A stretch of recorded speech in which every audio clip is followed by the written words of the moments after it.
Por mínimo vamos a avanzar. Hola chicos, chicas en el aula virtual, me escuchan bien, ¿no? Buenas, sí, sí. Bueno, vamos a retomar el tema campos escalares.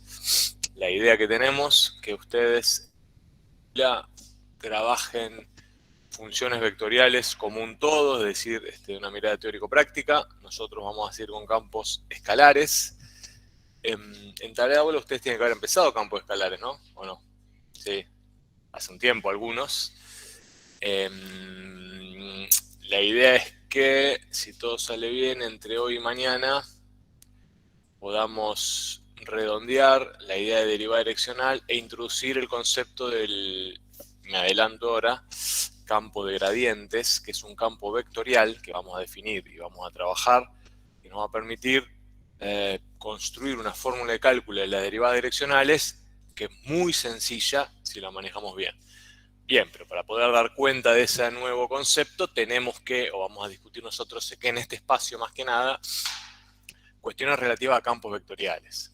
No quiero apurarme porque estaría bueno que ustedes puedan ya trabajar funciones vectoriales previamente, porque el campo vectorial, como les dije antes, del campo vectorial la función vectorial sería un caso particularísimo, así como la función escalar es un caso particularísimo del campo escalar. Entonces, estaría bueno no desfasarnos tanto, pero bueno, vamos a ver cómo es la historia, porque tampoco son tantos y si van a estar conectados en otra cosa, entonces no podemos a veces tener un cronograma tan ajustado cuando la dispersión es tan alta. ¿Qué va a ser? Es así el cursado también, ¿no? Bueno, vuelvo acá. Vuelvo acá. Vuelvo acá. Nosotros y nosotras habíamos llegado a discutir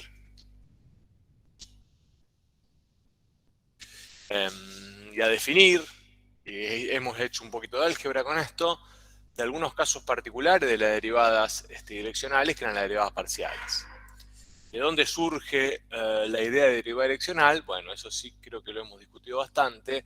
Cuando nosotros y nosotras nos introducimos en el universo de los campos escalares, nos dimos cuenta que esa particularidad del campo escalar, es decir, donde se inscribe su dominio, hace que tener una única definición de derivada o un único resultado posible para el proceso de derivación como teníamos en el contexto de las funciones de una variable es imposible, porque según cómo nos arrimemos o según cómo perturbemos al punto donde queremos calcular la derivada, nos va a dar un resultado distinto cada vez. Y eso es lo que nos introdujo la primera complejidad.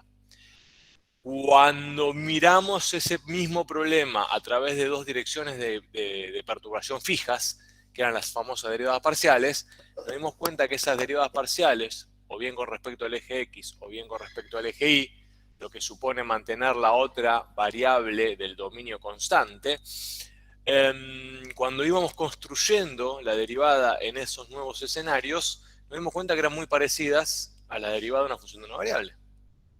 De hecho, admiten una representación equivalente y más o menos, por eso está entre comillas. Profe, disculpa que te Sí, interrumpa. No sí. estás compartiendo pantalla por el mismo. Ah, gracias, gracias. Siempre me olvido algo. Igual no había mostrado demasiado, pero está bien, hay que compartir. Es de mala educación no compartir.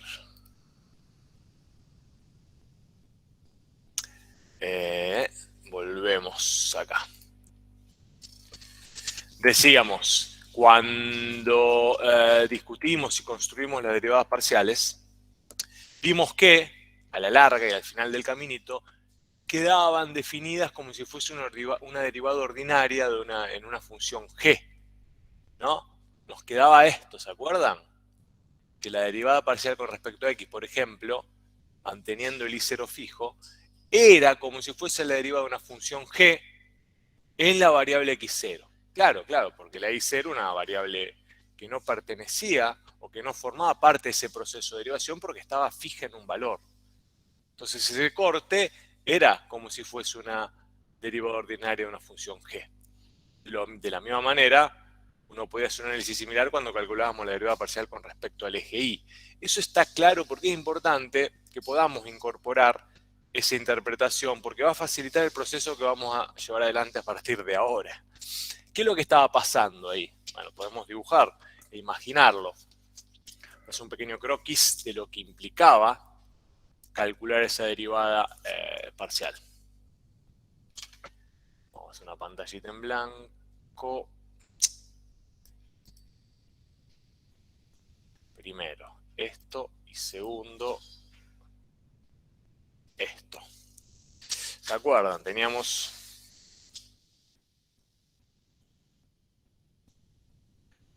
un campo escalar cualquiera, ¿no? Y supongan que vamos a hacer con la variable y que me haga mejor. Dejamos igual a una constante, ¿no? Y al hacer eso, en verdad, lo que ocurría es que al campo este escalar, al hacer y cero constante, nos quedaba definido en un nuevo plano paralelo al plano coordenado ZX, ¿no? Que podemos inscribir como el plano coordenado de ejes X asterisco y Z asterisco, pero es paralelo al plano coordenado ZX, ¿no? Que es este. ¿Está bien? Entonces, al hacer eso, nos quedaba una intersección que es una curva que es esta, ¿no? Nos quedaba esta curva acá, por ejemplo. ¿Está bien? Esta curva C. Y en verdad, lo que estábamos haciendo entonces, lo que hacemos cuando calculamos derivadas parciales, en este caso con respecto a X, es algo así. De una curva C que baja por acá. Y este sería el sistema de referencia C asterisco, X asterisco, pero lo importante que este plano Z asterisco, X asterisco es paralelo al plano coordenado ZX, ¿no? ¿Paralelo en dónde? En el plano y igual a 0. Igual a I0, perdón. Entonces, si nosotros queríamos calcular la derivada en este punto, por ejemplo, de coordenadas x0 y 0, es como si yo estuviese acá, ¿no? Obviamente este plano que está acá, que yo marco acá, es igual a I0. ¿Está bien? ¿De acuerdo? Y en definitiva, como notarán, si yo quiero calcular la derivada en este punto, de coordenadas x0, z0, perturbo a la variable x, ¿no? En el incremento, en este delta, y el límite, cuando este delta o el incremento tiende a 0 de delta z sobre delta x, es la derivada de esta función g que puedo llamar evaluada en x0. ¿Se dan cuenta? Perturbo acá y después hago que el incremento vaya a 0 y calculo la derivada en definitiva. ¿Está claro? Eso es lo que está ocurriendo. Y eso que está acá no es otra cosa, o es la equivalente a una derivada ordinaria de una función de una variable. Que le pongo otro nombre, le llamo g porque no es el campo escalar. Es una representación que estoy haciendo en una nueva función para entender que se calcula en forma equivalente, pero no es formalmente lo mismo. ¿Está bien? Pero se calcula de la misma manera y se interpreta de la misma manera. Obviamente, ahí tengo una derivada parcial haciendo el plano igual a I0. Si yo tuviese otro plano por acá, con un I1, ¿no? Que voy a mantener constante, la derivada va a ser otra, ¿no? Va a ser diferente en términos numéricos. El proceso de construcción es equivalente, pero el resultado va a ser distinto porque yo estoy quedándome con otra curva de esa superficie. Entonces, las variaciones de esa curva tienen que poder ser las mismas que las que corté antes. ¿Estamos de acuerdo? Con lo cual, uno puede definir una nueva función g asterisco, cuya derivada va a coincidir con la derivada parcial con respecto a la variable x del campo escalar en cuestión. Y así se puede ir construyendo todo lo que uno quiere. Lo importante es que podamos reconocer, tengamos la plasticidad y la flexibilidad mental para poder hacer esos cortes, sin tener que dibujarlos, y interpretar que ese corte termina representando una derivada ordinaria de una función g en el punto que estoy analizando la situación. ¿Está bien? ¿Está claro este enfoque? Porque lo vamos a necesitar mucho para lo que va a venir en un ratito. Vamos a tratar de generalizarlo en un ratito. Bueno, como esto vale, calcular derivadas parciales es muy sencillo, porque todo lo que no forme parte de la función que estoy moviendo, sea la x o sea la y, es una constante. Claro, es una constante. Entonces, cuando uno quiere calcular derivadas parciales, por ejemplo, si yo quiero calcular, creo que lo habíamos hecho esto, ¿no? Si quiero calcular para este campo escalar la derivada parcial en x y en y en el punto 2, 3, para calcular la derivada parcial en x, todo lo que no sea x es constante, y es cierto que es constante. Es constante igual, en este caso a 3, que es el plano con el que estoy cortando la superficie, y igual a 3, generando ese sistema de referencia alternativo donde se define la función g cuya derivada tiene la misma interpretación que la derivada de una función de una variable. ¿Está bien? Entonces hacemos ese corte. Para calcular esta primera derivada parcial nos va a quedar que todo lo que no es y, todo lo que no es x es constante. Calculo entonces la derivada en el punto. Fíjense que la reglita nos da que es solamente y este resultado, y después evalúo cuánto es la derivada parcial en x en el punto 2, 3 y nos va a dar 3. ¿Está bien? ¿Qué quiere decir eso? Y me adelanto. Que tiene que haber un sistema en x y en z, ¿no? X asterisco, z asterisco, este plano que tengo acá es igual a 3, ¿no? ¿De acuerdo? Tengo el plano de eje de coordenadas z asterisco, x asterisco, que es igual a 3. Un plano paralelo al plano coordenado zx o xz, cuya ecuación es igual a 3. En ese plano tengo inscripta la curva sobre la cual estoy calculando la derivada. La curva vendría a ser la función que llamamos g. Si la derivada acá es 3, en el punto 1, 2, no tengo mucho para decir, porque no sé cómo es la curva, pero sé que la función tiene que estar creciendo. ¿Por qué tiene que estar creciendo en ese punto, en el punto 2? Porque g' en 2 vale 3. ¿Está bien? Entonces, esa curva que yo extraje de la superficie, sobre la cual estoy calculando la derivada en el plano igual a 3, puedo representarla como una función g de la variable x. Entonces evalúo esa función g en la variable x, su derivada, en este caso x vale 2, y me va a dar 3. ¿Y qué es, en definitiva? Ese 3 no va a ser otra cosa, o va a coincidir geométricamente, con la pendiente de la recta tangente de la curva, ¿no? En este caso va a ser 3. ¿Se dan cuenta?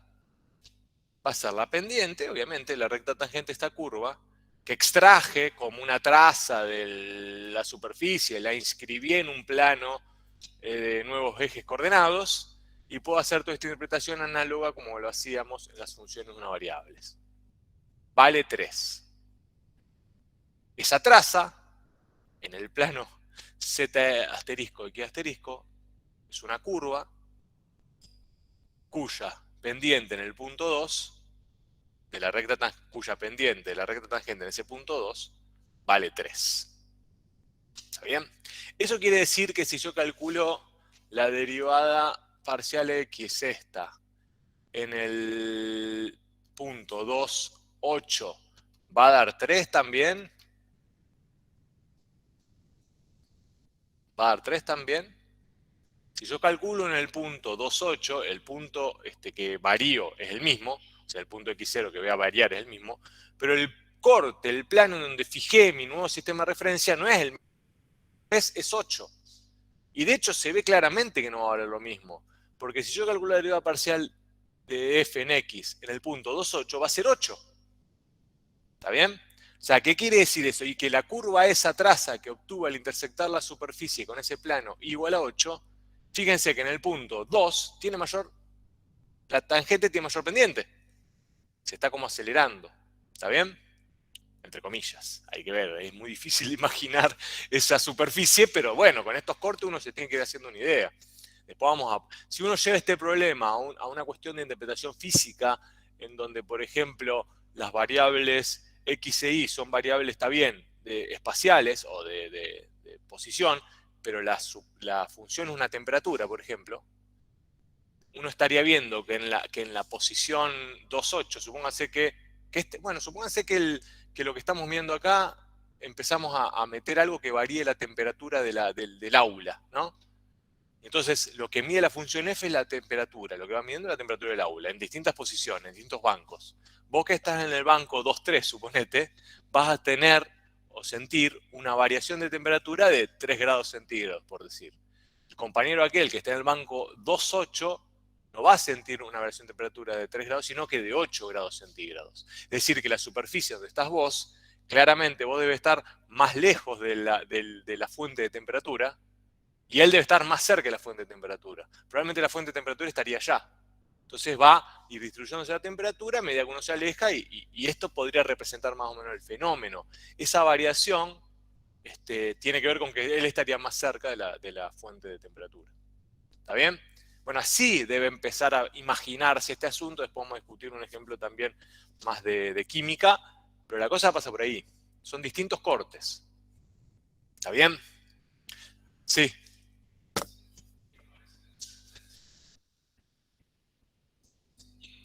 Exactamente, ahora vamos a redondear la interpretación física barra geométrica de la derivada parcial, pero lo que él nota el compañero tiene mucha razón. Él va a sentir esa variación de 3 grados, supónganse que el eje X es este y el eje Y es aquel, ¿no? Si vos te desplazaras, esa variación, para mí, en forma perpendicular hacia donde estoy yo, que estoy parado en el eje X, si él se desplaza hacia mí, camina, da un paso, hace una unidad, supónganse, la unidad de medida de nuestro eje, hace este paso, que es nuestra unidad, mirándome hacia mí, él va a la temperatura aumenta instantáneamente 3 grados. ¿Está bien? Si el compañero hace lo mismo, pero en forma perpendicular al pizarrón, va a sentir que su temperatura aumenta 8 grados. Es así, porque es una derivada parcial que se interpreta como una derivada de una función de una variable. Entonces esa variación es por unidad que yo me desplazo en el sentido de que se produce la perturbación. Que yo la fijé acá, en el sentido del eje X. ¿Está bien? Bien, perfecto. Bueno, si quiero calcular, sigamos con la misma figura, la metáfora de la fuente de calor en el aula. Tienen que borrar acá. Supónganse que la fuente de calor efectivamente está en aquel ángulo. ¿Está bien?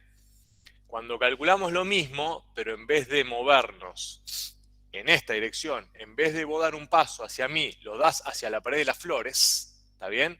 Y si lo camino hacia la pared de las flores, y ese es el eje Y, lo que va a mantener constante es el eje X, ¿no? Entonces ahí calculo la otra derivada parcial, en ese mismo punto, y nos va a dar, si derivo con respecto a Y, veo lo que es X constante, y nos queda X más 4Y, ¿no? La ley es X más 4Y, y cuando calculo en el punto 2,3, nos va a 14. Efectivamente, y ni que hubiera estado pensado, la fuente de calor está allá, porque cuando él caminó hacia acá adelante, aumentó 3 grados, y debe ser una fuente de calor que no distribuye homogéneamente la temperatura, porque cuando él camina hacia la pared de las flores, percibe, da un paso hacia la pared de las flores, percibe que su temperatura aumenta 14 grados. ¿Está bien? Está bien. Evidentemente no distribuye en forma homogénea y radial la temperatura, sino tiene una distribución hacia esa pared, hacia en esa dirección se distribuye más.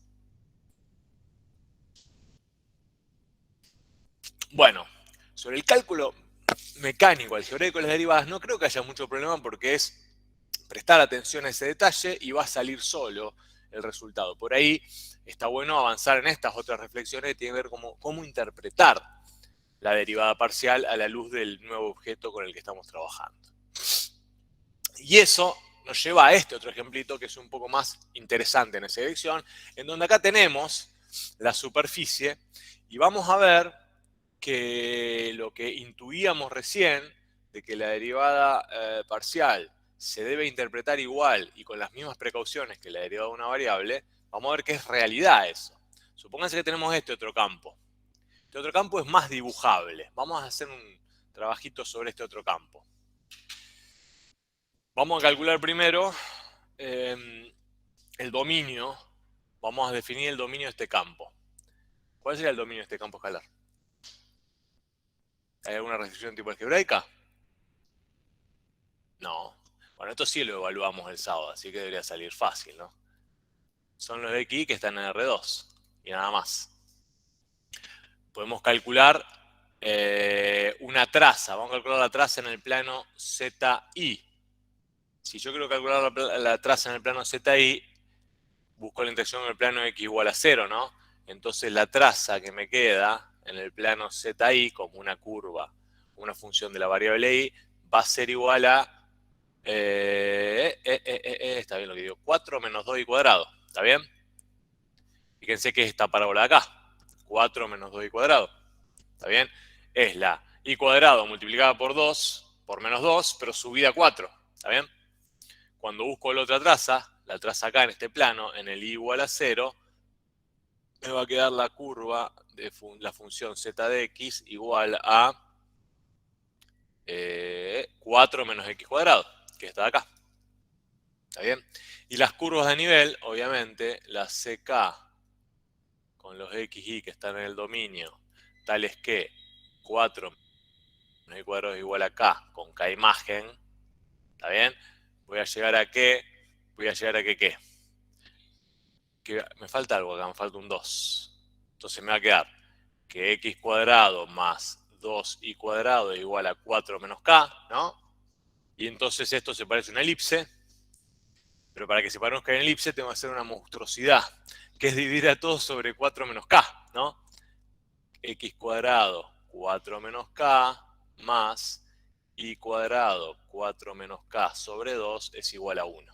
Esas son las curvas de nivel. Entonces después, con valores de k convenientemente elegidos, uno puede hacer una representación. ¿Cuáles son los valores de k convenientemente elegidos? Bueno, el primero sería 0, k igual a 0. Si k vale 0, una curva de nivel es una elipse que me queda en el eje x, radio 2, que es este, ¿lo ven? Y en el eje Y me va a quedar 4 sobre 2, que es 2. O sea que de radio, raíz de 2, que es esto que está acá. Entonces esta elipse es una curva de nivel de ese campo escalar. Y después encontrarán otras con K convenientemente elegidos. Otro K puede ser igual a 3. Entonces queda parecido. Bueno, ustedes verán. ¿A qué viene esta historia? Bueno, no nos pedían eso, pero queríamos ver si todo lo que tenemos ahí en el pizarrón está bien hecho. Borro lo que hicimos.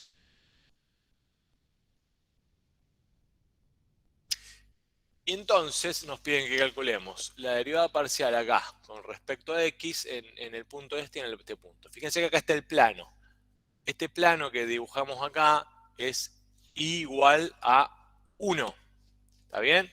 Entonces esta curva que está acá, que está inscripta en este plano igual a 1, termina siendo una función, tendría siendo como una función de una variable, ¿no? Que varía con x, que se mueve con x, claramente. Entonces, cuando yo voy a calcular esta derivada parcial, x e y, me va a quedar, ¿qué me va a quedar? 4 no, menos 2x, ¿no? Menos 2x. Y evaluamos esta función en el punto 1, 1, y acá va a ser igual a menos 2. Fíjense que ya ese menos 2 me gusta. ¿Por qué? Porque a medida que crece la x, ¿lo ven? La curva cae en este punto. Está bien que el menos 2 sea negativo. No, está bien que la derivada sea negativa. ¿De acuerdo? Se condice bien, es consistente con lo que estoy viendo acá. Esa curva sobre la cual estoy calculando esa derivada decrece a medida que crece x. Cuando hago lo mismo con la variable y, es decir, busco la derivada parcial con respecto a y en el punto 1, 1, me va a quedar, primero, encuentro la ley de la derivada parcial, esta, la ley genérica. ¿Y qué ley tiene la ley genérica? Me va a quedar menos 4i. Entonces cuando calculo esto me va a quedar menos 4. Fíjense, acá no lo tengo, pero estoy buscando esta intersección, ¿la ven? Con este plano. Y si tengo un poco de imaginación, veo que también cae cuando pasa por acá. Uy, se me borró todo encima. No importa. ¿Qué es esto? Ya lo habíamos hecho. Ah, no, no se borró. Veo que cae, ¿lo ven? Ahora lo vamos a emprolijar. Pero también cae. Y por eso me da -4. Y cae en forma más abrupta, diría uno, ¿no? Y sí, tiene que caer en forma más abrupta. ¿Por qué? Porque la pendiente de la recta tangente, ese punto, que indica esa recta tangente, el comportamiento de la función, porque acuérdense, la recta tangente nos da indicio de cómo se está comportando la función en ese punto, porque su pendiente es la velocidad, ¿no? Su pendiente es la velocidad. Una va a ser -2, una velocidad, y otra va a ser -4. Y caída es más abrupta cuando miro, cuando hago la variación en el sentido de la eje Y, del sentido del eje Y. ¿Está bien? Fíjense que nos dice la consigna que interpretemos esos números como pendiente, y perfectamente lo podemos interpretar como pendiente. ¿Por qué? Voy a borrar y vamos a ver que lo emprolijé. Porque cuando uno hace estos reportes, este plano de igual a 1 lo puedo representar acá. ¿Ven? Fíjense que esta curva de acá, que esta curva de acá, que está acá, tiene por ley 2 menos x cuadrado. ¿De dónde sale eso? Y bueno, de hacer igual a cuánto acá. Igual a 1. ¿Se dan cuenta que nos va a quedar 4 menos x cuadrado menos 2? Por lo tanto, esa curva nos queda como 2 menos x cuadrado. Y esa vendría a ser la función g, entre comillas, a la que le calculo la derivada como si fuese una derivada ordinaria. Y entonces, esa derivada ordinaria, acá, va a representar, o va a equivaler, o va a ser equivalente a la pendiente de la recta tangente en ese punto, en este, que vale -2. En este caso sería algo así. Insistimos en esta mirada sobre el fenómeno de la derivada en los campos escalares, porque cuando vayamos a la derivada direccional, vamos a ver que es lo mismo que esto. La complicación es que el plano con el que estamos encontrando la intersección es un plano no habitual, no convencional. No estamos cortando con un plano igual a y0 o x igual a x0, que intuitivamente lo tenemos más incorporado, más agarrado por nuestro recorrido matemático 1. No, vamos a estar cortando con planos, una orientación variable, fija, pero puede ser cualquiera. Y eso por ahí complejiza un poco el escenario, pero creo que tenemos las herramientas como para dar cuenta del problema. Bueno, y si queremos calcular la otra, sería un esquemita similar. Un esquemita similar. Nos quedaría acá, se ve este corte, y cuando calculamos el -4, y vendría a ser esta de acá, ¿está bien? Uno puede quedarse con esto, hacer la representación es parecida a esta, pero en el plano que llamamos acá de coordenadas, en ese caso sería z asterisco e y asterisco. ¿Está bien?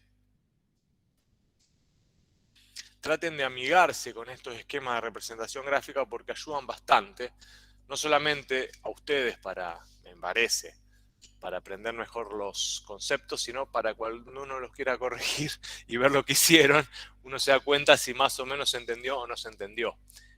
Cuando uno hace estas representaciones gráficas, está dando cuenta de que realmente sabe, maneja el tema. Bueno, bien. Vamos a ver el salto de fe entonces. Bueno, esto lo paso porque ya lo hemos discutido, para que lo gen, igual está en el libro. Lo que estamos haciendo es generalizar lo que recién vimos. Nada más ni nada menos. Lo que sí, una cuestión notacional, a la curva sobre la cual vamos a calcular derivada parcial con respecto a esta curva, se la llama una curva X o CX. ¿Está bien? ¿Por qué? Porque es una curva a la que estamos haciendo fijo la variable X. Es un detalle. Mientras que a la curva sobre la cual la derivada parcial con respecto a X la vamos a llamar Y curva o CI. Nada más. Usted puede poner el nombre que quiera, pero si van leyendo el libro y por ahí aparece CX y CI, tienen que saber que estamos refiriendo a esos objetos geométricos.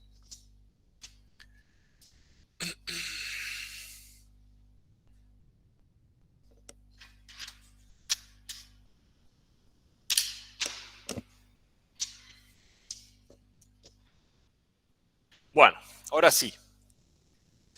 Presentado todos los elementos del caso, vamos a dar la interpretación física de las derivadas parciales y luego vamos a tratar de aventurarnos al universo de las derivadas direccionales. Ahora ya estamos, porque no hay que olvidar, no pierdan esa referencia, que las derivadas parciales son casos particulares de las derivadas direccionales, ¿no?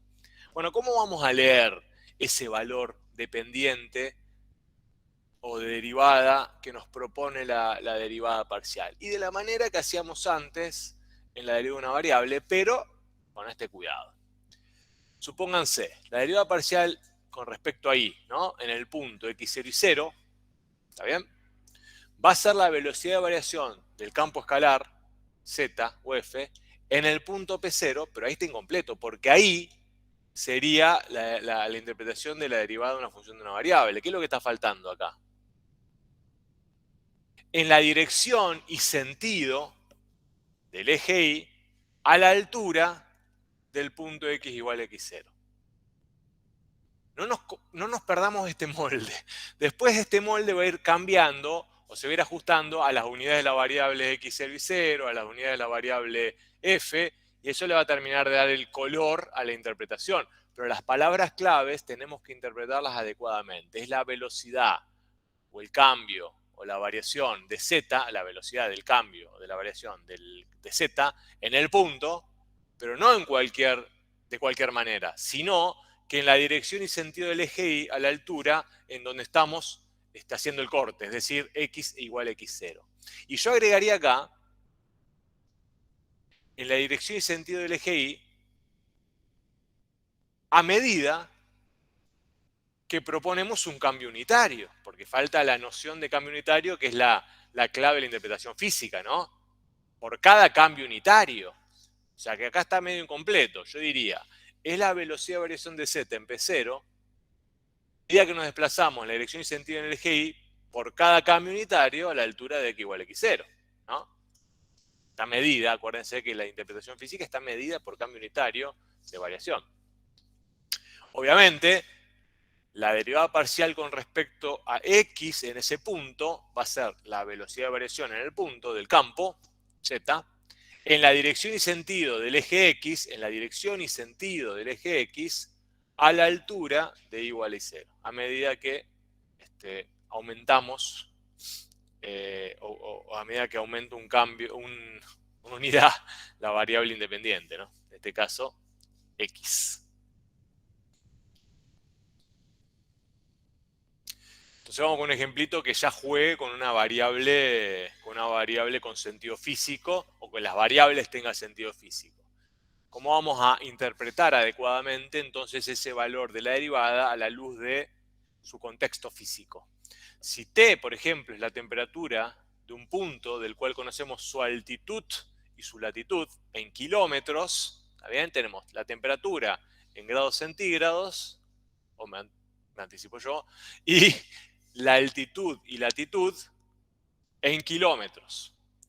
Entonces, dice que la función t puede modelarse adecuadamente con esta ley, x por y más 2y cuadrado, que creo que la venimos trabajando de hace un mes más o menos. Inclusive en el punto que vamos a calcularla. Entonces, dado un punto de coordenadas 2, 3, cuando calculamos esta derivada parcial que nos va a dar en el punto 2, 3, ¿qué nos va a dar?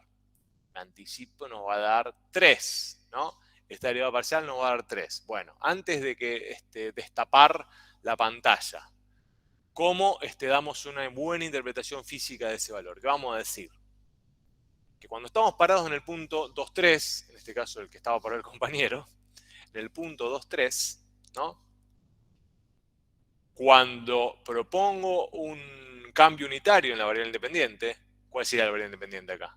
Es el punto 2, 3, pero me muevo en la dirección y sentido del eje X, ¿no? doy un paso hacia adelante en el sentido del eje X. Cuando eso ocurre, percibo un aumento de temperatura de 3 grados, ¿no? Sería así. También me he hecho como muy barroca la interpretación, pero es correcta. Porque esos 3 grados por kilómetro, 3 grados por kilómetro, es la velocidad de variación del campo escalar cuando me muevo en la dirección y sentido del eje X, ¿no? A la altura de I igual a 3. ¿Está bien? O sea que la velocidad de variación va a ser de 3 grados por kilómetro. Y ahí en el kilómetro estoy indicando que es un cambio unitario en la unidad de la variable independiente, que se mueve, la otra queda fija. Son 3 grados por kilómetro en la dirección y sentido del eje Y, cuando I es igual a 3. Es como más complicado, porque no hay que olvidarse de nada. Porque cada detalle de esa interpretación física define que estemos entendiendo o no el concepto de derivada parcial. ¿Se entiende? No hay que olvidarse de nada ahí. Estoy parado acá, me muevo para acá, cuando me muevo una unidad para acá, percibo que la temperatura aumenta en 3 grados por esa unidad que me moví. ¿Está bien? Cuando di ese paso, percibí que la temperatura aumentó instantáneamente 3 grados. ¿Está bien? Cuando calculo la otra ¿cuál sería? Bueno, acá está el cálculo hecho a la vieja usanza. Fíjense que es equivalente, ¿no? Porque una función termina siendo una función de una variable. Y queda fijo, me da 3. A la vieja usanza. Está hecho el cálculo. Y si voy en la dirección norte-sur, acá hay una manera de contarlo, esto que quede más elegante. Nos desplazamos, si yo pongo los ejes, hago coincidir los ejes con los puntos cardinales, entonces puedo decir que si me desplazo en la dirección norte-sur, la temperatura varía aproximadamente a razón de 3 grados centígrados por kilómetro. Si me desplazo en la dirección norte-sur, que no es lo mismo que desplazarme en la dirección sur-norte. ¿Por qué? Y lo puedo verificar a eso. Si me desplazo en la dirección sur-norte, ¿qué está ocurriendo? Vamos a calcularlo. ¿Qué pasa si me desplazo de acá para acá? ¿Qué les parece que va a pasar? Me estoy desplazando en sentido opuesto al versor Y. O sea que estoy calculando otra derivada parcial. No estoy calculando la derivada parcial con respecto no estoy calculando esta derivada parcial, digo. Intuitivamente, para nosotros, si nos desplazamos en la dirección sur-norte, daría la impresión de que la derivada esta debería ser menos. Ahora no tenemos todavía las herramientas para dar cuenta de esto. Sí tenemos las herramientas para dar cuenta de esto. ¿Qué estaría cambiando? ¿Cómo podemos dar cuenta de eso? Bien, pero tenemos eso ¿cómo va a impactar en nuestra fórmula de cálculo de derivada parcial? ¿Cómo impacta sobre esta definición? ¿Qué les parece? ¿A dónde está eso? ¿A dónde se nota eso? No está tan cristalino, ¿no? Nosotros estamos particularizando esta definición direccional y estamos encontrando formulitas de cálculo sencillas, equivalentes a la que teníamos antes para la función de una variable. Pero podemos jugar todavía con esto, con ese menos, podemos dar cuenta en la construcción de la definición que esto efectivamente me dé vuelta a eso. ¿Qué pasaría? ¿Qué esperaría que pasa acá? ¿Qué es lo que debería adecuarse para que eso ocurra? Por ejemplo, acá hay algo, ¿no? ¿Por qué hay algo acá? Este delta X, ¿cómo va a ser? Va a ser de signo distinto, pero de todas maneras eso se va a ir con esto de acá abajo cuando rompa la determinación. O sea que ese efecto todavía no puedo incorporarlo plenamente en la noción de derivada. O sea que falta, o sea, está bueno esto, pero para poder interpretar bien qué pasa cuando muevo de un lado del otro, terminar de develar bien la interpretación de la derivada direccional como caso general, para que luego podamos, en estos pequeños cambios que hacemos, interpretarlos debidamente y en forma coherente, que no nos genere una embolia cerebral. ¿De acuerdo? Bueno, por ahora yo puedo decir que en este contexto y puesto los puntos cardinales de esa manera, ¿no? En donde norte-sur coincide con el versor Y, que la derivada parcial la podemos interpretar como si a partir del punto 2, 3 nos desplazamos en la dirección norte-sur, entonces la temperatura va a cambiar, variar aproximadamente, no se olviden nunca del aproximadamente, a razón de 3 grados centígrados por kilómetro. No se olviden del aproximadamente nunca. Esto es matemática 1, ¿no? Bueno. Está bueno lo que sabemos, pero está también bueno darnos cuenta que nos faltan algunas cositas para terminar de redondear el asunto. Bueno, y si calculo la otra, a ver qué pasaba y cómo la interpretamos, que ya creo que el resultado lo sabíamos, nos daba algo así como 14, de lo que le pasaba al compañero allá. Es como si a partir del punto 2, 3 nos desplazamos en la dirección, en este caso, oeste, se dan cuenta, porque es lo que hemos establecido nosotros, que coincida con el versor J, la temperatura va a variar aproximadamente a razón de 14 grados centígrados por kilómetro. Es decir, cuando el compañero se movía así. ¿Está bien?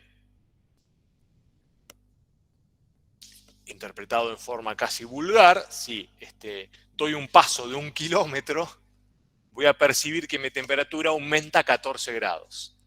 Es así, ¿no? Aproximadamente. No se olviden del aproximadamente.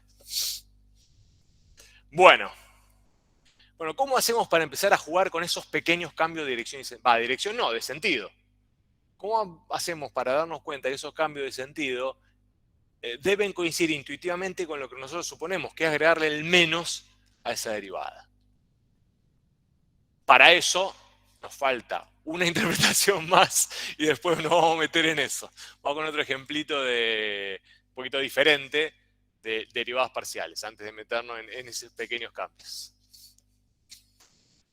Bueno, recuerdan que el volumen, por ejemplo, B en centímetros cúbicos de un mol de gas ideal va a estar dado por esta relación, ¿no? Entre la temperatura y la presión. Entonces la constante ajustada a las unidades del problema. Claramente define un campo escalar típico de dos variables, de T y P, ¿no? Bueno, entonces nos piden que determinemos las razones de cambio del volumen, es decir, las derivadas, de un mol de gas ideal con respecto a la presión y a la temperatura, cuando o bien la temperatura es fija o bien la presión es fija. Nos están pidiendo derivadas parciales. Lo que hay que hacer primero entonces es derivar este campo, ¿no? Con respecto o bien a T o bien a P, tener las expresiones de esas derivadas parciales y luego evaluarlas en el punto en cuestión. Calculo primero, para tener una referencia, de cuánto vale el volumen de gas en 300 Kelvin y 5 atmósferas. Y ese resultado de casi 5 litros. ¿Está bien? Tenemos casi 5 litros de gas en las condiciones en donde empezamos el experimento. Lo que vamos a hacer ahora es mantener la presión fija y aumentar la temperatura, o bien mantener la temperatura fija y aumentar la presión, y ver qué produce un mayor cambio en la condición del gas. Para eso entonces vamos a calcular las expresiones de derivas parciales, y tenemos primero esto, que derivo con respecto a T, me queda como una especie de derivo con respecto a T, esto se hace 1 y me queda todo este pedazo de acá, que es constante, entonces me queda esto, ¿se dan cuenta? Y lo evalúo en 5,300, me va a dar 16,4 centímetros cúbicos por grado Kelvin. ¿Qué quiere decir eso? Bueno, que si considero el mol de gas a 5 atmósferas y 300 kelvins, ¿no? Si produzco un aumento en 1 grado Kelvin, ¿no? El volumen aumenta aproximadamente en 16,4 centímetros cúbicos. Y ahí di la interpretación correcta de la derivada, porque todo lo que dije ahí, los elementos discursivos que puse dan cuenta de la definición. Puse el punto en cuestión, dije hacia dónde y en qué sentido se produce el cambio, e interpreté el valor de esa derivada, ese aumento de volumen por cada cambio unitario de la temperatura. Bien. Si calculo la otra, es un poco más complicada la derivada, pero es una variable también, o vendría a ser, si la temperatura es constante, nos queda, bueno, una expresión que tenés la variable independiente en el denominador. Derivamos y nos va a quedar menos 82.06 por la temperatura sobre presión al cuadrado. Y fíjense qué interesante, porque en el caso de la primera derivada parcial, la fórmula, la ley general de esa derivada parcial, es un campo escalar, pero en donde solamente aparece la variable p. ¿Se dan cuenta? Es un campo escalar nunca olviden eso. Si lo pienso como la función derivada parcial asociada a la función dato, es un campo escalar, pero acá aparece solamente la variable p. Mientras que en la otra derivada parcial aparecen las dos variables, la t y la p. Cuando calculamos esa derivada parcial en el punto en cuestión, me da menos 984,72 centímetros cúbicos. Casi un litro negativo. Entonces, ¿qué ocurre ahí? Y es dramático el aumento. En un caso, propongo la expansión del gas, ¿no? En este caso, el gas se expande cuando en el punto de 5 atmósferas y 300 grados Kelvin, aumento 1 grado la temperatura, el volumen se expande, manteniendo la presión constante, ¿no? Igual fija. Y en el otro caso, es al revés. Mantengo la temperatura constante igual a 300, lo que hago es aumentar en una atmósfera la presión. Y en ese caso, el volumen se comprime casi 1 litro. ¿Está bien? ¿Y qué forma tendrá entonces el campo escalar que da cuenta de este asunto? Y la cosa va a ser algo así. Bien, este es el gráfico de la superficie. En el corte, nosotros estamos parados en este punto, ¿no? Cuando aumentamos la presión, ¿lo ven? En una atmósfera de 5 a 6, cae el campo, la curva, la traza, cae de esta manera. Y esa caída es análoga a ese cambio de presión, de volumen que estábamos viendo. Mientras que cuando nos movemos, fíjense, manteniendo fija la presión, pero aumentando la temperatura, fíjense que hay una pequeña deriva positiva del volumen. ¿Está bien? Esos son esos dos efectos contradictorios que hay entre volumen y entre la temperatura y la presión. ¿Está bien? Bueno, es un ejemplo más de cómo debemos interpretar las derivadas parciales en el contexto de los campos escalares, teniendo en cuidado los detalles que hemos discutido.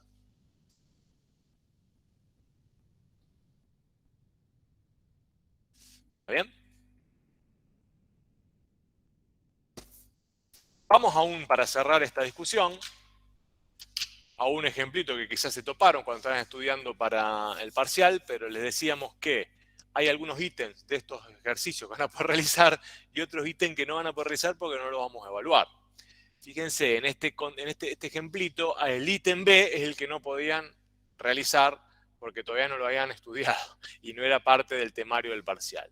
El problemita es sencillo, dice que tenemos una reacción química en donde los reactivos R y Q dan el producto P, y decimos que cuando R moles de R se combinan con Q moles de Q, se generan P moles de P. Parece una tontería, pero claro, una cosa es el nombre de la molécula o del compuesto y otra cosa es la cantidad. Lo que a nosotros nos interesa es la cantidad, porque con la cantidad nosotros construimos la variable independiente, no con el nombre. Bueno, a partir de resultados experimentales se concluye que la función P en las variables R y Q tiene la forma logaritmo natural de R más 1 más Q, es decir, es un campo escalar de dos variables. Teniendo en cuenta esta información, dice, primero, determinar y graficar el conjunto donde tiene sentido aplicar la ley. Eso lo tendrían que poder hacer y eso es para el parcial. Este ejercicio tiene una pequeña trampita, que algunos se equivocan, pero me parece que no. ¿Por qué? Porque cuando voy al dominio, voy a equivocarme, después te van a corregir. Voy al dominio de P, voy a decir, son los RQ que están en R2, tales que R más 1 es mayor que 0. ¿Está bien? Bien. Me equivoqué y acá ya me corrigieron. ¿Por qué? Porque además, ¿qué más tiene que pasar? Además de que R más 1 sea mayor que 0. Claro, y R es mayor o igual que 0 y Q es mayor o igual que 0. Y está bien dado el dominio. Entonces, cuando quiero determinar el gráfico de este dominio, La restricción R más 1 es mayor que 0, lo mismo que decir que R sea mayor que menos 1, ¿no? Entonces acá tengo el menos 1. Está bien, pero además tengo que pedir que R y que Q sean mayor o igual que 0, con lo cual el dominio es lo que pinté acá, ¿no? Y esta restricción algebraica no me afecta en lo más mínimo, porque yo tengo una restricción mucho más importante que la de física del problema. ¿Está bien? Entonces el dominio es esa parte del plano. Bueno, acá viene la pregunta que debemos interpretar.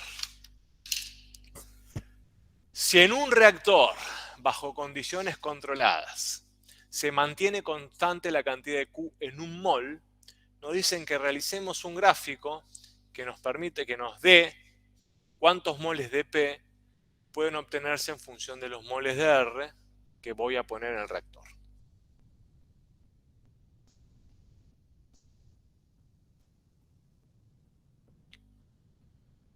Sí, en verdad esa la pueden hacer. Lo que no van a poder hacer es lo que le voy a preguntar después. ¿Por qué digo que esa la pueden hacer perfectamente? ¿Qué estamos pidiendo ahí en el ítem B? Imaginen el problema. Tengo una función P, variable que depende de la variable Q y la variable R, ¿no? ¿Qué es lo que hacemos en esta condición controlada? ¿Qué establecemos? ¿Hacemos constante a quién? A Q. Entonces, si hago constante a Q, voy a tener un plano que va a ser Q igual a 1, ¿no? Q y... Entonces voy a estar, si lo pienso en términos matemáticos ahora, el plano ese Q igual a 1 se está intersectando con la superficie. ¿Y qué va a quedar definido entonces? Una curva que depende o que vincula las variables R y P en ese plano paralelo al plano PR sería, ¿no? Estoy encontrando una traza, básicamente. Estoy quedándome en una traza de esa superficie. Y esa traza de esa superficie la puedo representar gráficamente en un plano que llamaremos R asterisco, P asterisco. ¿Y qué forma va a tener esa traza que vamos a representar en este plano P asterisco, R asterisco? Y bueno, tengo que hacer que Q sea constante igual a 1, ¿no? ¿Está bien? Entonces nos va a quedar el logaritmo de R más 1 más 1. El logaritmo natural de R más 1 más 1. El logaritmo natural de R más 1 es, tengo que trazarlo para acá. O sea, que pasa por acá, ¿no? Sería así. Pero a eso lo subo 1. O sea que es una cosa así. ¿Está bien? Ahí. Esto de acá sería el logaritmo natural de R más 1, que cuando R vale 0, me queda 1. ¿Está bien? Esa traza. Por eso te lo podemos hacer. Ahora la pregunta sería,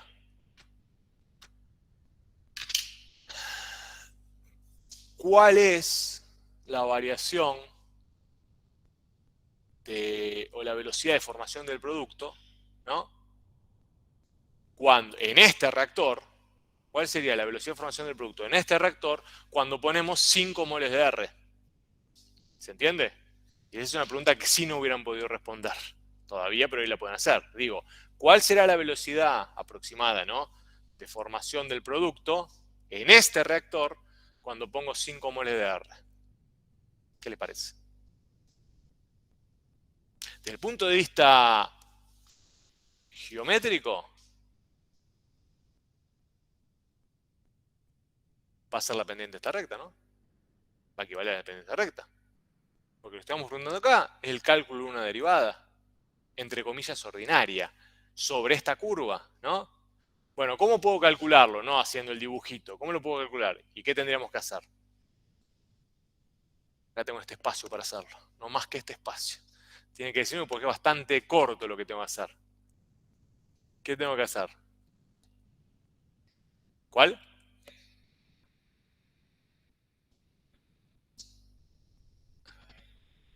Ah, bueno, está bien. Tengo que encontrar esto, la derivada parcial con respecto a R del campo escalar P, evaluada en 5 y 1, ¿no? Eso es lo que estamos pidiendo en estas condiciones controladas.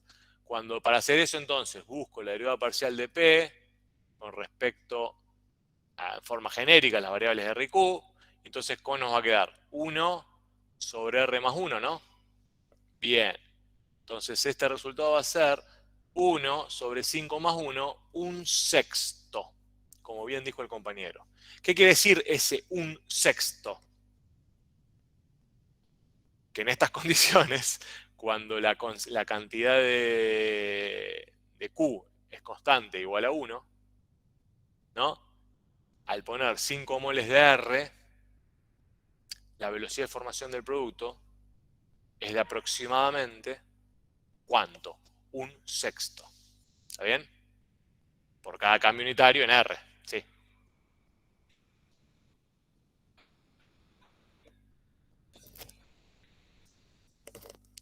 A medida que, claro, y va a ir cambiando, porque si yo pongo un 6 acá me va a quedar un octavo, un noveno, un décimo y así. ¿Está bien? Va a ir cambiando. En este punto digo, cuando puse 5 moles de R, en estas condiciones controladas donde Q vale 1, la velocidad de formación del producto va a ser un sexto por cada cambio unitario en R, aproximadamente, ¿no? ¿Está bien? Bien, bien. Había quedado pendiente entonces, ¿qué pasa si sobre las derivadas parciales proponemos esos pequeños cambios de sentido? En vez de moverme en la dirección del versor I, me muevo en la dirección de menos del versor I. O en vez de moverme en la dirección del versor J, me muevo en el sentido opuesto. Cuando nosotros queríamos incorporar ese pequeño cambio en las fórmulas que teníamos en la definición, no nos quedaba tan intuitivo lo que nosotros queríamos decir, que era el opuesto.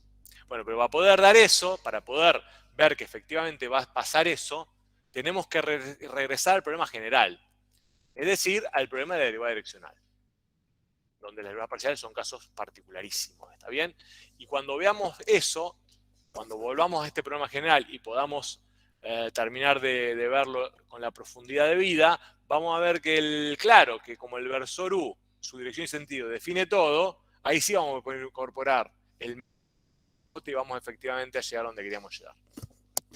Recordemos rápidamente, el problema era este, teníamos el punto acá, teníamos dos cuestiones que nos llamaron la atención al principio, que hicieron que estuviéramos en este punto, el cociente de incrementos, cómo construirlo, y el famoso me acerco a las distintas direcciones y sentidos. Entonces había que definir esas dos cosas. Cómo es delta Z sobre delta P y quién es delta P. Eso para los casos de derivadas parciales lo pudimos resolver con facilidad. Ahora tratemos de ver cómo lo hacemos para las generales, la direccional completa. Bueno, lo primero que habíamos dicho, establezcamos un versor de dirección U0, ¿no? Sobre el cual nos vamos a mover. Ese versor va a estar, o va a definir junto con el punto, una recta, ¿no? La recta R, que habíamos dicho, ¿no? Dada por sus paramétricas, va a ser el punto en cuestión más el parámetro por el versor. ¿Está bien? ¿Está bien? ¿Estamos de acuerdo? Se estira así. Esta recta se estira así. Entonces lo que decíamos es que el delta P es el incremento doble en la variable x e y, pero que está en la dirección y sentido de este vector. ¿Está? Ahora, lo que discutíamos la primera vez y volvemos a ver ahora con mayor gravedad es que este delta x y es una expresión carente de sentido algebraico. Tenemos que tratar de llevarlo de una forma que podamos operar algebraicamente y que en definitiva nos lleve a algún lugar. Bueno, lo que está claro es que este incremento delta x que está acá, esta delta xy que queremos referir a esta perturbación o a este segmento, es el módulo del versor P0P, ¿no? Que puede ser positivo o negativo, ¿por qué? ¿Qué les parece? Y acá esta es la clave de que voy a aprender. ¿Por qué puede ser positivo o negativo este módulo? El módulo va a tener el signo que tenga, que es siempre positivo. Pero ¿por qué este incremento xy le incorpora esta posibilidad de que sea positivo o negativo? ¿Qué les parece? Tiene interpretación que es o bien venimos de acá para acá o bien venimos de acá para acá. ¿Cómo hago para decirlo bien vengo de acá o bien vengo de acá? Bueno, con el más menos módulo. ¿Está bien? Eso lo vamos a incorporar nosotros para poder dar cuenta, para tener esa libertad y esa flexibilidad de acercarnos de un lugar o del otro. Porque la recta no tiene un sentido, ¿no? La recta sobre la cual estoy inscribiendo esta perturbación no tiene un sentido. Tenemos que incorporarse nosotros para construir la noción de derivada direccional que nos permita ir y venir o por adelante o por atrás. Y acá aparece el más menos. Bueno, aclarado ese punto, podemos avanzar. ¿Por qué?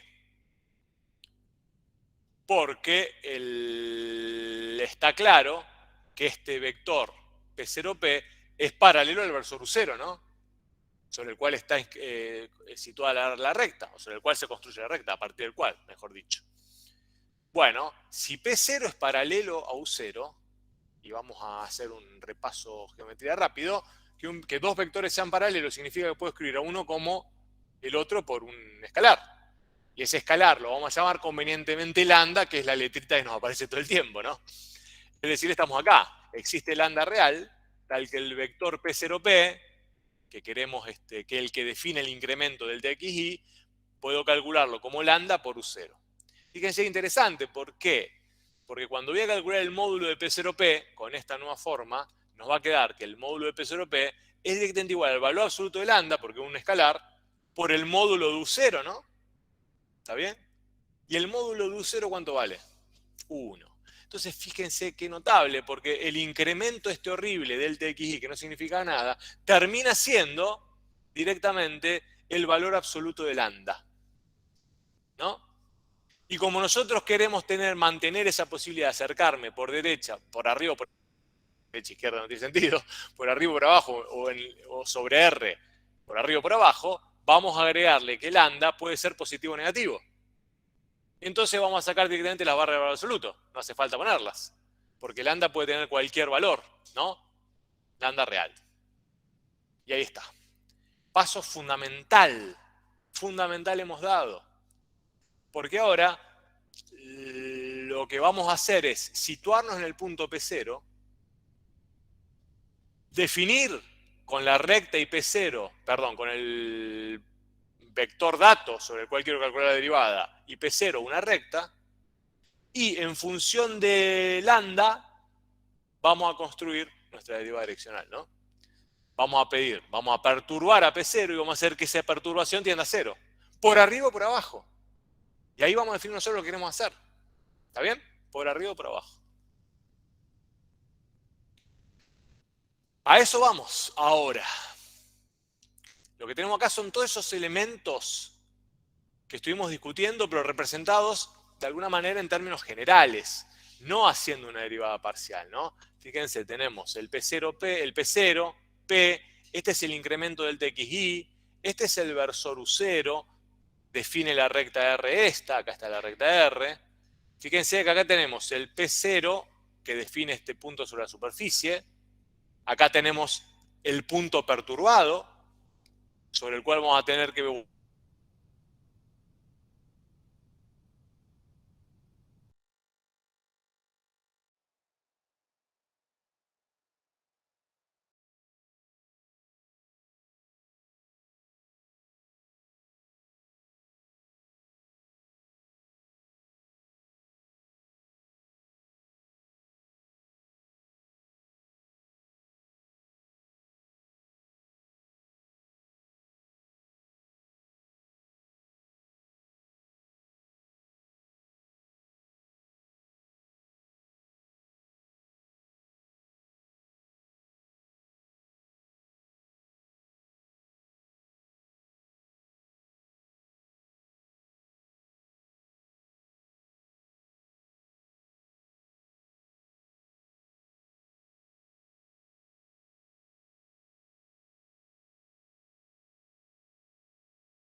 Bueno, y lo que yo quería hacer era lo siguiente ahora.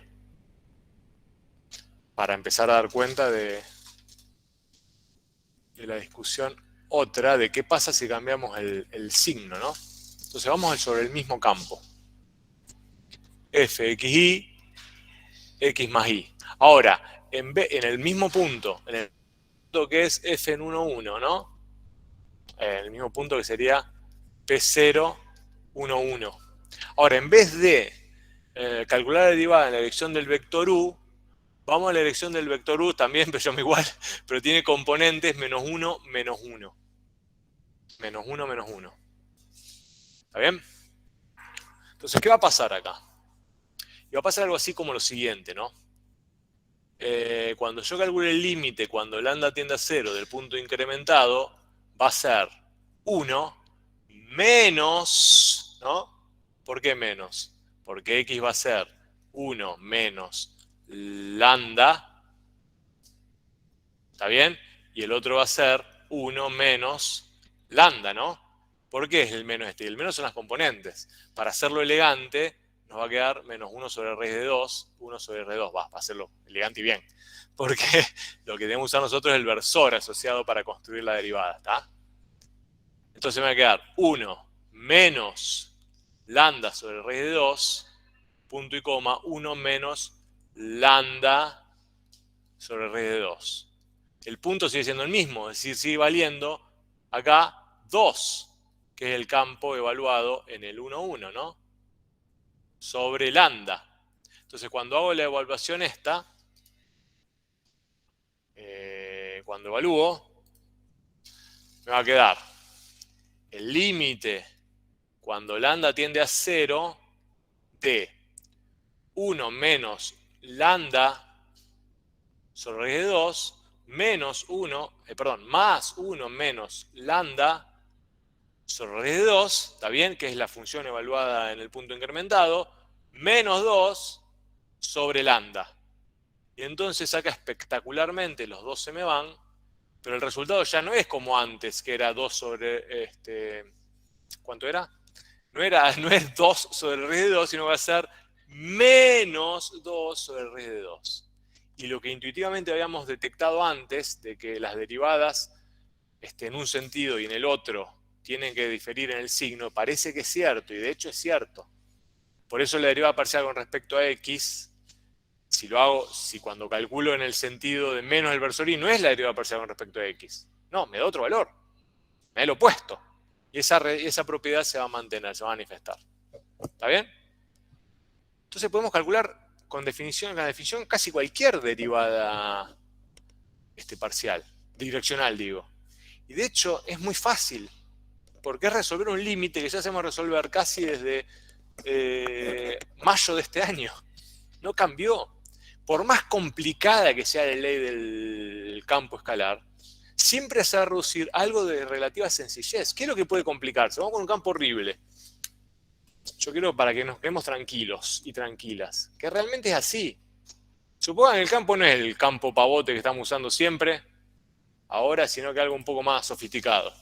Del estilo, no sé, f de xy, es el logaritmo de 1 sobre x por y. ¿Está bien? Parece más feo. Sí, es más feo. Pero a los efectos prácticos no va a cambiar demasiado. Y queremos calcular la derivada de este campo en el punto 1, 1 que siempre nos falla. El campo evaluado en 1, 1, ¿cuánto me da? 0, ¿no? Bien. Sí, está bien. Bien. Fíjense que no necesito derivar, no necesito hacer nada. ¿Por qué? Porque el punto incrementado, o sea, lo único que tengo que ver es una dirección y sentido, ¿no? Porque vamos a ir usando, sigamos usando el vector U, pero para hacerlo más facilito todavía, el raíz de 2 voy a usar. Si me queda raíz de 2, el pómulo, ¿cuánto me queda? Raíz de 2 sobre raíz de 2 es 1. Raíz de 2 sobre raíz de 2. ¿Está bien? Me va a quedar. Sí, raíz de 2 sobre raíz de 2. El módulo U0 lo hago acá. Es raíz de 2 sobre el módulo de U. Punto y coma, raíz de 2 sobre el módulo de U. ¿Está bien? Módulo de u, ¿cuánto es? Ah, es raíz de 2 al cuadrado más raíz de 2 al cuadrado, que es 4, me queda un medio, me queda, ¿no? No, raíz de 2 me queda peor todavía, no, volvamos para atrás. Por eso la mirada rara, ¿no? Si volvamos al mismo, total ya lo manejamos. Este es horrible, sí, nos va a quedar mal. Nos va a quedar horroroso, quise solucionarlo, pero... De todas maneras, sí, parece, es una pavada, porque no complica en casi nada. Fíjense que por más fea que sea la ley del campo, no va a cambiar, no va a afectarnos demasiado en términos de lo que tenemos que hacer. El punto incrementado sigue siendo 1 más lambda por 1 sobre R2, usamos la componente del versor asociado, es igual a 1 más lambda por 1 sobre R2, usamos el versor del componente asociado.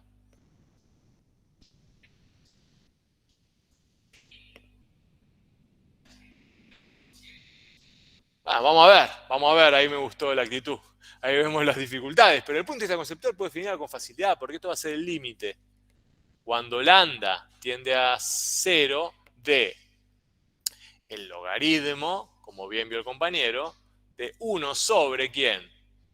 1 sobre raíz de 2 por 1 más lambda sobre raíz de 2, ¿no? 1 más lambda sobre raíz de 2. Menos 0, dividido lambda. ¿Está bien? Bueno, esto me queda un producto. Sí, se hace medio escabroso. Pero ya queda bien definida conceptualmente, está bien, ahí quedó. Es una determinación, se supone que habría que poder resolverla. No creo que sea muy difícil, pero bueno, pero acá quedó bien definida. Y está bien definido eso. Después un problema de cálculo, pero desde el punto de vista conceptual queda bien definida. Está bien, esa es la derivada direccional en la dirección y sentido del vector u, perdón, de este campo escalar en el punto 1, 1. Es verdad, es esa. No hay dudas. Lo que sí es verdad que también se está dando cuenta que, claro, hay que calcularla a medida que se complejice la expresión algebraica del campo y no va a ser tan trivial. Estaría bueno si hay algún camino alternativo para este cálculo. Y sí, como imaginarán, hay efectivamente un camino alternativo que no suponga usar la definición siempre.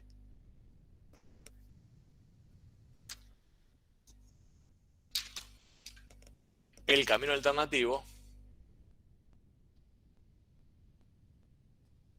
borro acá para que veamos lo que hicimos. El camino alternativo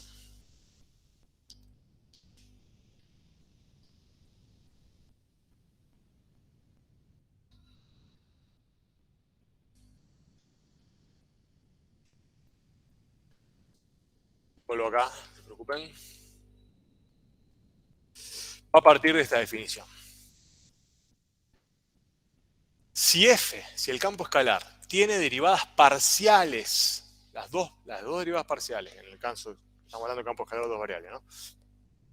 En el punto en cuestión, en el punto P0, entonces f va a tener una derivada direccional en la dirección y sentido de cualquier versor u, y esa derivada direccional va a poder calcularse de esta manera espectacularmente fácil. Fíjense. Va a ser la derivada parcial con respecto a x por la componente en x del vector dato más la derivada parcial con respecto a y, en el punto, por la componente en y del vector dato. Es realmente espectacular porque es muy fácil hacer esto. Derivadas parciales podemos calcular con mucha facilidad, por definición o por regla de cálculo, ya lo sabemos hacer porque es como calcular derivadas de una función de una variable. Y después lo que tenemos que hacer acá, ¿qué es esto? Esto se parece a algo que ya hemos hecho. Es como un determinante, pero ese determinante en verdad se parece mucho a lo que en matemática 1 habíamos trabajado como producto escalar. ¿Por qué? Y porque el vector u es un vector. El vector es un vector, parece una redundancia impresionante, pero vale la pena enfatizarlo. ¿Por qué? Esto es un vector. Ahora, si nosotros podemos agrupar esas dos derivadas parciales en un nuevo vector, entonces tenemos una forma muy sencilla de definir la derivada direccional, como un producto escalar entre dos vectores.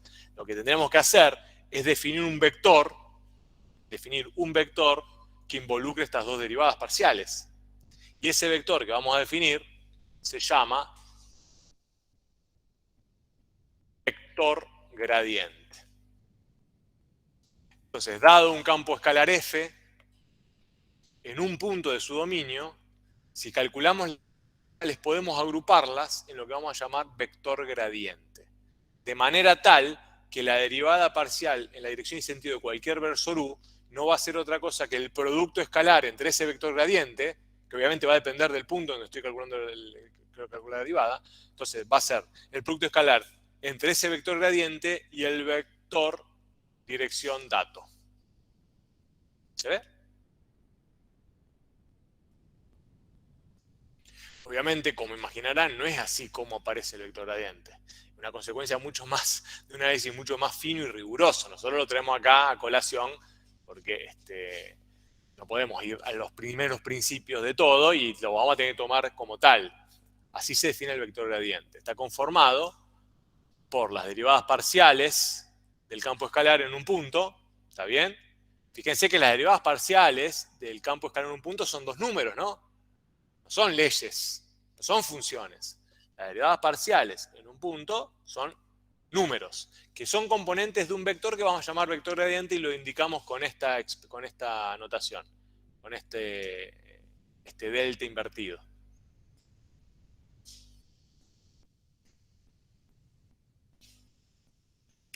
Por lo cual tenemos una forma pero de calcular la derivada direccional en cualquier dirección y sentido. De hecho, vuelvo al logaritmo que teníamos antes. ¿Cómo era? Logaritmo de 1 sobre x más y era, ¿no? ¿Está bien? X por y era. Gracias. Entonces, fíjense que ahora, y el vector u tenía componente 1, 1.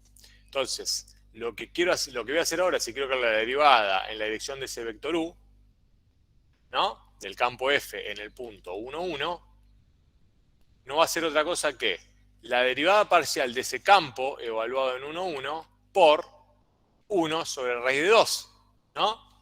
Que es la componente en x del versor del vector dato, del versor asociado al vector dato, más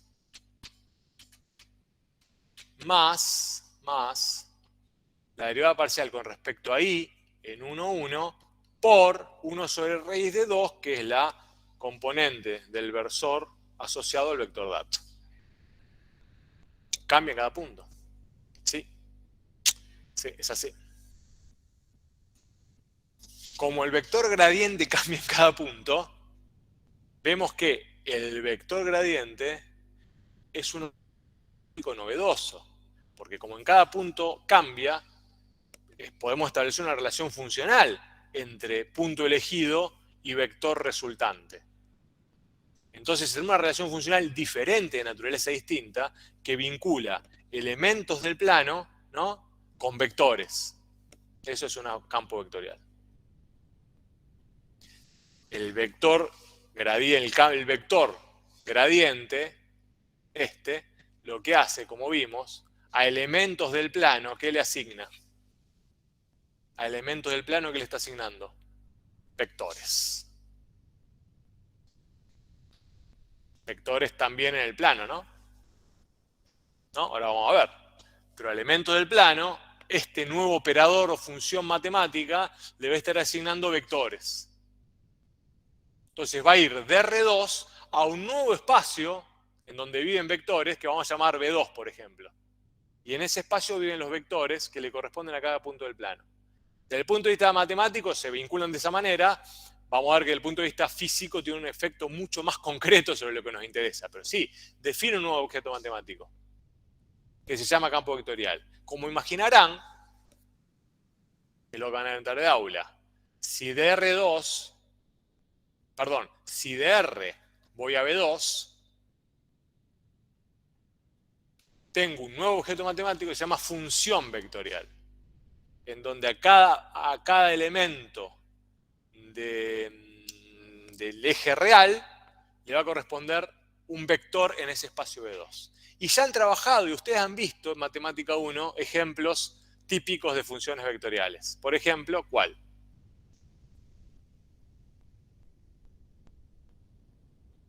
Cuando llegan a la paramétrica, en la recta en el plano, ¿no dan un pasito más o un pasito menos y ya una expresión vectorial de esa recta? Se puede agrupar fácilmente, miren.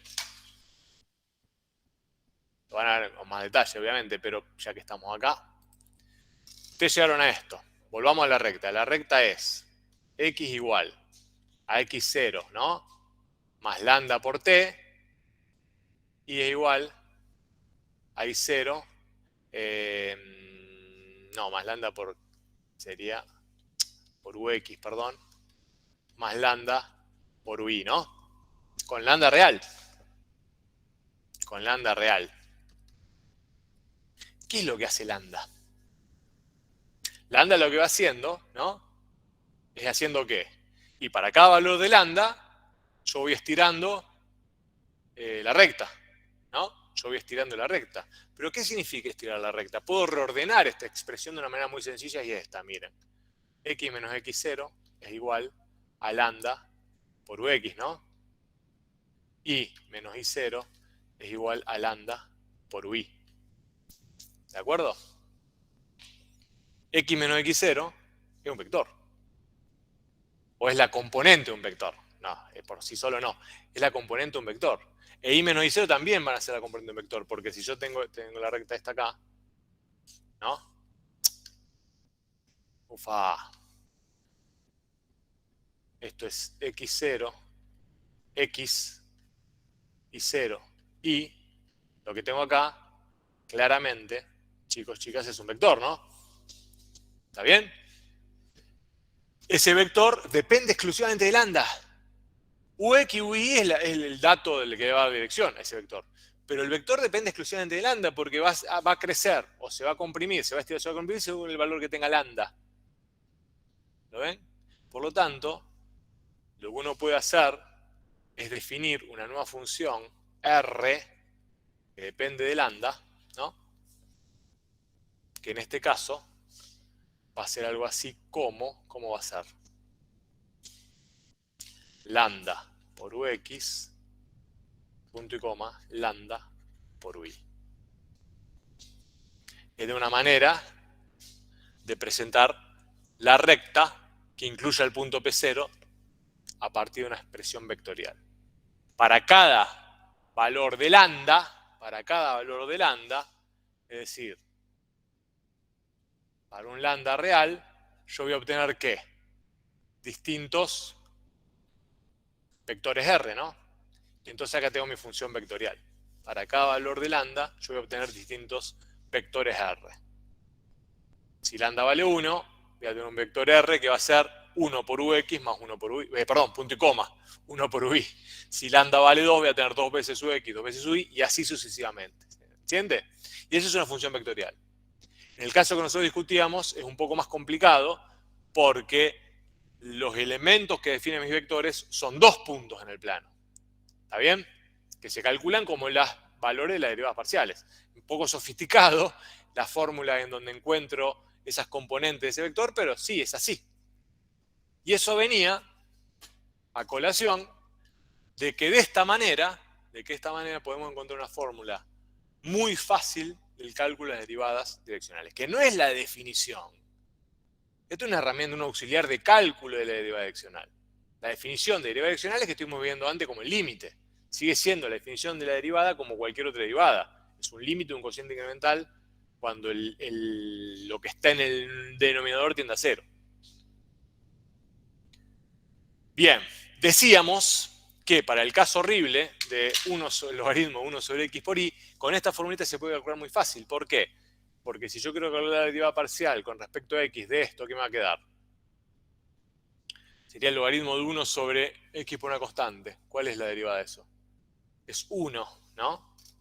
Es 1 sobre x por y, ¿no? Estoy derivando el logaritmo. ¿Por quién? Por y. Porque después tengo que derivar lo que está dentro del logaritmo. Ah, que se deriva como cociente. Qué horrible que es. ¿Se entiende? Primero hay que derivar el logaritmo. O sea, que es 1 sobre el argumento del logaritmo. 1 sobre 1 por x por y. Este x por y yo lo puedo poner para arriba, ¿no? Esto me queda x por y. Y después tengo que derivar lo que está dentro del logaritmo, que es un cociente. Me va a quedar por menos 1, ¿no?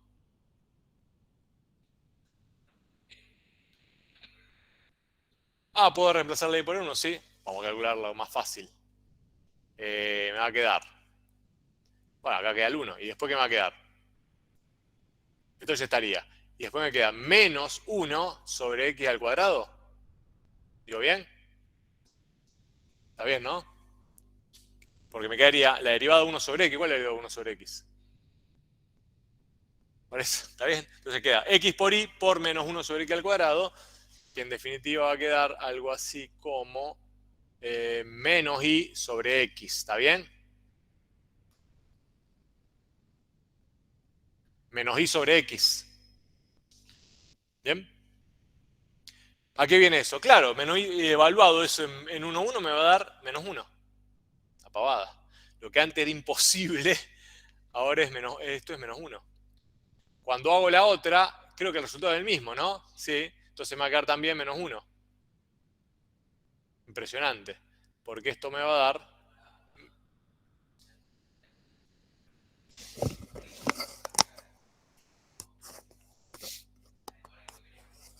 sobre x por y.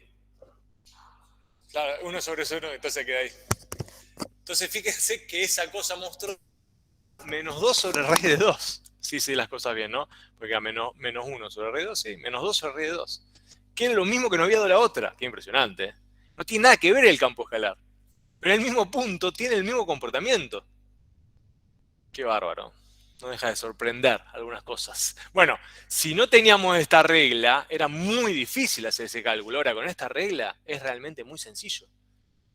Prácticamente hay que tener muy poco cuidado en algunas cositas y sale solo. ¿Está? Bueno, pero para que esto nos termine de convencer, debemos definir con precisión el vector gradiente porque nos va a introducir a ese famoso nuevo mundo de los campos vectoriales que para mí es lo más interesante de las matemáticas en general, sobre todo el cálculo, los campos vectoriales. ¿Por qué? Porque como les anticipé hace un tiempo, todo lo que nosotros trabajamos como cuestiones sueltas en matemática 1 y 2 son casos particulares de los campos vectoriales. Inclusive la función de una variable es un caso particularísimo, un campo vectorial. Bueno, para convencernos de eso vamos a definir bien el vector gradiente. Fíjense que el vector gradiente tiene un dominio, parte de algo que está en el plano, ¿no? Este A es el dominio del campo escalar, que le da sentido, y nos devuelve un vector, nos devuelve, eso está mal, nos devuelve algo que está en R2. Ah, no, perdón, esto está bien. El vector gradiente asociado a este campo escalar que se define de esta manera es el campo vectorial definido así como está acá. Está bien. Vector gradiente asociado a este campo escalar. El campo escalar sí se define de R2 a R. Este gradiente f tiene esta expresión. ¿Qué es un campo vectorial? Y acá sí está. Es un campo vectorial que parte del dominio donde se define el campo escalar y nos va generando distintos vectores. La clave de este campo vectorial que hemos definido aquí es que la forma en que voy calculando las componentes de vector resultado son dos campos escalares.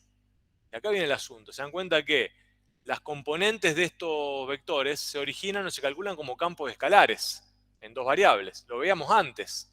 Acuérdense que cuando yo quería calcular para el gradiente del campo escalar f que teníamos antes, ¿se acuerdan que era? Para cualquier par xy que lo libero, nos queda menos y sobre x nos queda una, y la otra era esta también, era igual. Esta era la derivada parcial con respecto a x evaluada en xy, y esta era la derivada parcial con respecto a y evaluada en xy. Entonces fíjense que la particularidad de este campo vectorial, que no es necesariamente así siempre, es que las componentes son campos escalares.